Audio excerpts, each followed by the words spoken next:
Hey, so I'm starting to build a list of all the things that would be fun to talk about because, you know, I learn and read and watch all this media about all these different things, and mostly, you know, sci-fi nerdy stuff that's I guess it's, how's that work? Science nonfiction, or soon to be nonfiction.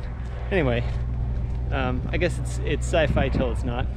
But anyway, this stuff that's fun to think about, but I don't talk to people about it too much, and usually if I do, it's not exciting, I don't think, for those people. And maybe it's still not on this vlog, who knows. I guess I'll find out in the comments. But if it is interesting, then it's fun to have people start engaging that conversation and you know, get to add to the, so it's not just me consuming media, it's also me putting something back out, and then the comments bringing something new in and all that kind of stuff. So that part's all very exciting. It's cool to finally be finding a way that I'm interested in vlogging. I was really struggling with that. This whole YouTube thing in general is something that I have built an idea a long time ago of what I thought it should be, and have had a lot of reservation about actually following through on part of that, because I've never thought of myself as a personality. I've just known that I probably need to be on camera in order to have some sort of value that I have control over. The thing that I've noticed as someone that has been in this industry and has made a lot of original content for different places and seen how that moves forward, I've noticed that the people that are on camera are the people that, not always, but in my experience, have been the people that have seen the most benefit from projects. And in fact, YouTube specifically, I was working on a show that I was producing for, and the thing that was shocking to me was seeing how much, you know, average talent, hosts, and not average in their abilities, but just like the thing you think of with TV talent, of being hosts or actors or whatever, even at a pretty decent level, would struggle to have much control of a situation. The producers are going to do what they're going to do. You have some negotiating power, but if you're not key in the thing happening, you don't have that much negotiating power. However, doing this show that included a bunch of YouTubers, watching how much power the YouTubers had in saying no to things that were pretty clearly silly to begin with. It's really common for there to be meetings, and I think this is in most industries, meetings that are meetings for the sake of meeting, just to make sure that things are moving forward. You sit down with a bunch of people and you just run through things, and most of the time half the room is sitting there on their phone or trying to pretend like they're paying attention or whatever.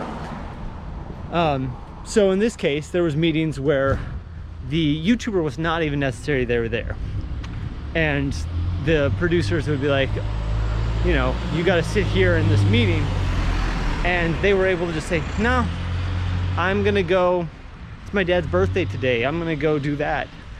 And it was frustrating for the producers, and I get it, but also the thing is that YouTuber was making money in that moment off their YouTube channel, and they are the entire marketing for the show they're on. So if they feel something is not necessary, it was very easy for them to say, I'm the marketing and I'm making money right now. There's no leverage you have on me that I need to stay here if I don't think this is necessary. So either pitch me that it's necessary, which you can, but there was no pitch because it wasn't necessary.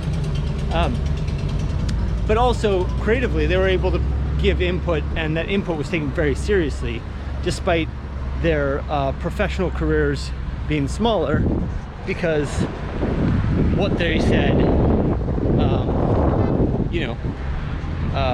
if they were unhappy, it would impact how much. What street am I on? Nothing on paper. Nothing. Oh, I'm a block off from where I need to be. Anyway, so all that was very interesting, and that's probably not always the case, but to see that happen, and also to see how many times either I or other creators I know, specifically directors, have made things, and the people in front of the camera have been able to push that forward pretty easily, but then the people creating into new shows and bigger things, but the people actually creating the show were not. That together made it very apparent to me how much being in front of the camera is important. I also know a director that is a super skilled director. I actually can't remember his name off the top of my head, but he showed me some of his work. We've met a couple times, but he showed me some of his work. I was just like, dude, your stuff's amazing, this is great. And then I find out that his job is technically directing, but he has very little say on making things as amazing as his productions that he was able to show me, because people want to churn out stuff, and he is a talent that basically just proved he could hit a certain benchmark of quality, and that's what he was worth to the company.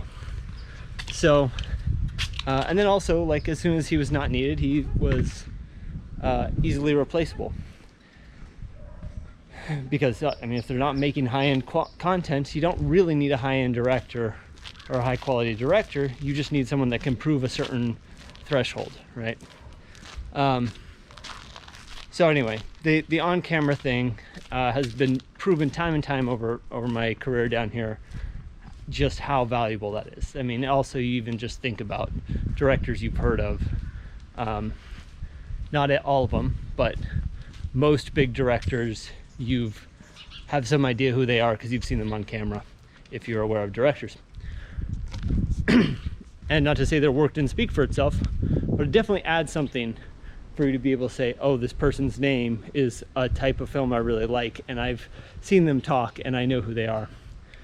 Anyway, that all said, so looking at this YouTube thing, I've also connected with this piece of the mobility and freedom of having your own budgets come in, and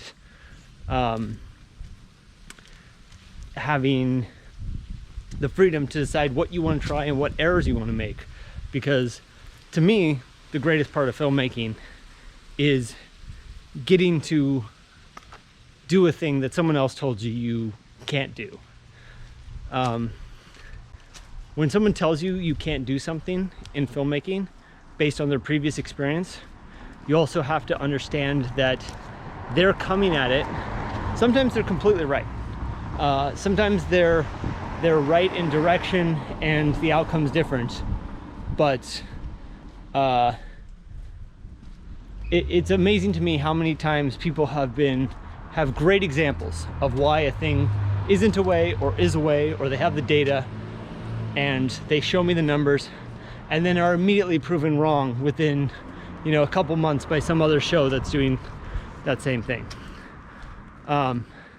Point is, no one knows anything, and one of the best ways to learn as a creative is to fail.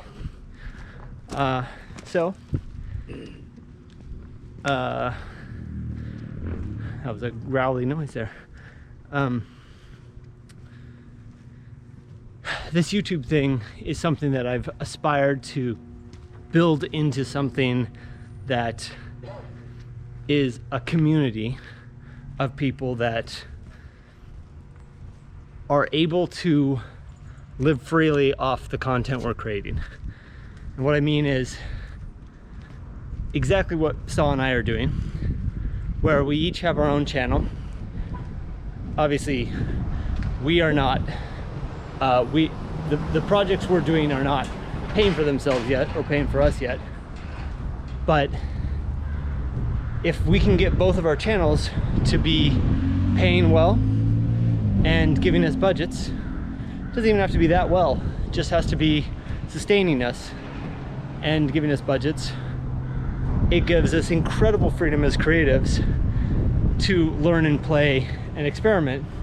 And things like vlogs gives you basically a documentation of, so basically if you film something and it comes out poorly, or you decide this is not a direction you're interested in for some reason, you still did a vlog on it, and you can still have that thing exist in some sort of form, and maybe even in a more interesting form if it's the wrong project. Not to mention lessons come out of that and all kinds of stuff. So seeing things like the Vlog Squad, or even just people collaborating with each other, like, you know, Casey Neistat, who brings in all different people or whatever, being able to each have their own brand but then come together to make something bigger is just an incredible thing that I've been wanting to figure out how to make work. And having this incredible collaboration I've had with Saw is kind of the first steps to that, towards that, because we're both people that appreciate and love production and like the same types of productions, and especially, and you know, we both like the same genres. We like sci-fi, nerdy stuff. That's an Amazon truck beeping away there.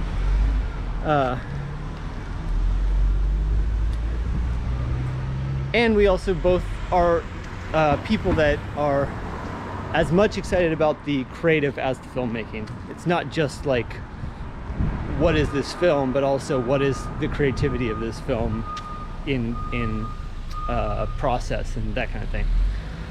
So and we're both making it happen. We're both putting effort in, putting out content, and moving forward. And hopefully we'll be able to eventually build up a little crew of people like that, all very productive and all able to show up often and put out quite a bit and be positive entities and energies towards each other's work. Because, you know, that's what I don't know if everyone is looking for when they come down here, but when I came down here, I left having an amazing crew of friends that were all very supportive of each other and very, you know, we showed up every day and made stuff together. Not every day, but, you know, a lot. And we were friends, and we, you know, it wasn't about individuals necessarily being, obviously people have their moments of individuality or wanting to look out for themselves, but when it starts as a friendship first and not as a trying to build yourself up or trying to have a specific job or whatever, the friendship first piece makes it so you can trust each other in a more meaningful way. For instance, I've had a lot of interactions with people over the years that I consider my friends and are wonderful people, but I also know that I can put a lot of effort into some people, and they will put little or no effort back into me, and that's not a bad thing. You know, people have their priorities of who they focus on and who is important to them and that kind of thing. But the amazing thing with Saw is that I have no concern, and I don't think she has any concern, that we have to fight for ourselves, because we know that like I'm just gonna speak from my side, because I'm not gonna speak for Saul, but for me, I'm confident, and she's proven over and over again, that if I'm being left out of something, or people are dismissive of me, she's gonna say something, and she's gonna bring me up, and she's gonna push for me. And that's the kind of community that, you know, I think most people looking into Hollywood want to believe is out there, right? You look at like Entourage or something, you want to believe people are friends, and people are fighting for each other, because I think that's how it should be. Everyone wants community, right? So anyway, hopefully we'll find more of that, and we'll be able to build that community into people that have sustained creative lives. And that's kind of what my hopes and dreams for YouTube are. I think I very quickly was disenchanted with Hollywood experiences I had that, and you know, definitely if you're looking for something, you'll see it, right? So I had it happen a few times. And I definitely started being aware of it, probably because of that. But things like helping someone with something, and having someone walk in and quite literally take credit for something that they had nothing to do with, you know, that kind of stuff is just like, that's not why, you know. You're gonna push that hard to move forward and step on other people. If you make it, you're alone, right? That's, who cares? What are you fighting for? To make it in this world and get to the top of a pile that you're alone at? It sounds awful.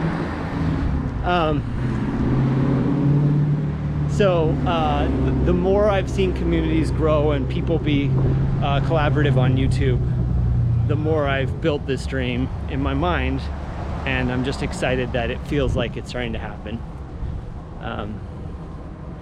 So yeah, and this may all translate to getting to do cool stuff in a more traditional industry from a perspective I'm more excited about, because I have the security to say no, or adapt my life in a way that's comfortable. I'm not sure what that last part meant. I got distracted by the dogs. They were very cute dogs. All right, I think that's enough rambling. I got 17 minutes on the clock, or 18 minutes on the clock for this one. Dang. Who's here? Say hi in the comments. I want to see who made it. No, wait, don't say hi. Say asparagus. I don't know why asparagus is funny to me. Bye.